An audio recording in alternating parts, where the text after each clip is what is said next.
प्यारे बच्चों, आप जैसा कि जानते हो भारत और पाकिस्तान का जो अभी जिस तरह की स्थिति चल रही है, तो हमें ऐसी स्थिति से इस स्थिति में निपटने के लिए आपको मॉक ड्रिल करवाई जा रहा है, प्रैक्टिस करवाई जा रही है कि मान लीजिए कभी कोई ऐसी स्थिति आ जाती है, गलत स्थिति, तो उस वक्त आप उससे कैसे निपटेंगे। आपको हम इसलिए नहीं बता रहे कि आप घबराएं, सिर्फ इसलिए बताया जा रहा है कि ना तो आप घबराओ, ना आपके परिवार वाले घबराएं, ना आपके आसपास वाले घबराएं। बस इस स्थिति से हम किस तरह से निकल सकते हैं, बाहर कैसे बच सकते हैं, उसके लिए आपको थोड़ी प्रैक्टिस करवाई जा रही है कि जिससे कि कोई नुकसान ना हो।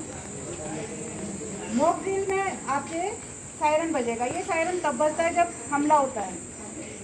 हमला होता है तो दिन में भी हो सकता है, रात को भी हो सकता है। दिन में हो रहा है, सायरन बजा, तो उस वक्त आपको क्या करना है, कोई भी सुरक्षित स्थान चुनना है। घर में सुरक्षित स्थान ऐसा चुनना है जहाँ पर कमरे के अंदर खिड़कियाँ ज़्यादा ना हो, ठीक है। और दीवार के सहारे आपको बैठना है।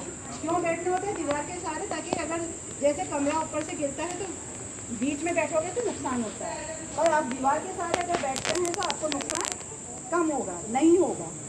तो इसलिए आपको उस वक्त जैसे सायरन की आवाज़ सुनते एकदम सुरक्षित स्थान पे पहुंचना है, और दीवार के सहारे अपने कान बंद करके ज़मीन पे लेट जाना है या ज़मीन पे बैठ जाना है।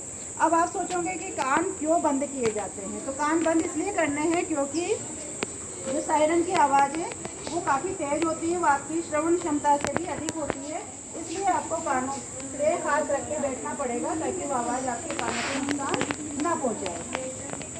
रात का समय अगर है तो रात के समय आपको लाइट एकदम बंद कर देनी। जैसे आप सायरन की आवाज़ सुनेंगे अपने घरों की लाइट एकदम बंद, और जो घर के कांच है उन पे अगर आप हो सके तो काला कागज चिपका दें। मोबाइल को भी नहीं चलाना है क्योंकि मोबाइल की भी लाइट हो जाती है, ठीक है।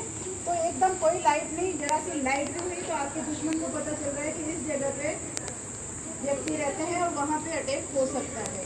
तो इसलिए लाइट नहीं जलाना है, बिल्कुल ब्लैकआउट, इसीलिए कहा गया कि एकदम ब्लैकआउट हो जाए। अब कई व्यक्ति ऐसे में होते हैं, रोड पे भी चल रहे हैं, है ना, वाहन में भी हैं। तो जब आप गाड़ी चला रहे हैं तो जैसे आपने सायरन की आवाज़ सुनी तो उस वक्त आप क्या करेंगे, एकदम गाड़ी को बंद कर देंगे, उसी गाड़ी की लाइट बंद कर देंगे और साइड में खड़े हो जाएंगे। तो एकदम क्या हो जाएगा, ब्लैकआउट हो जाएगा। जैसे होते हैं ना, आप छुपन छुपाई खेलते हो, छुप जाते हो, फिर आपको कोई पकड़ नहीं पाता है। तो बस वही स्थिति यहाँ पे हमें रखनी है। ये भी एक तरह का गेम है, हमें अपने आप को कैसे बचाना है। तो ये जो आपको आज प्रैक्टिस कराई जाएगी, आप सायरन की आवाज़ सुनेंगे, उसमें आप कमरे में जाएंगे और कमरे में जाके सुरक्षित स्थान पे अपने कान बंद करके बैठ जाएंगे। और यही चीज़ आप अपने घर पे अपने परिवार वालों को भी बताएंगे ताकि आने वाली खतरनाक स्थिति से आप अपने आप को बचा सकें। ठीक है बच्चों।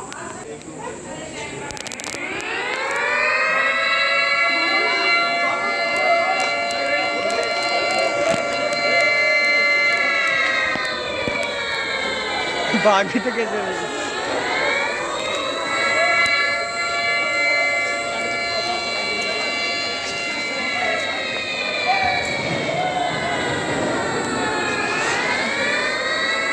लो मेरे को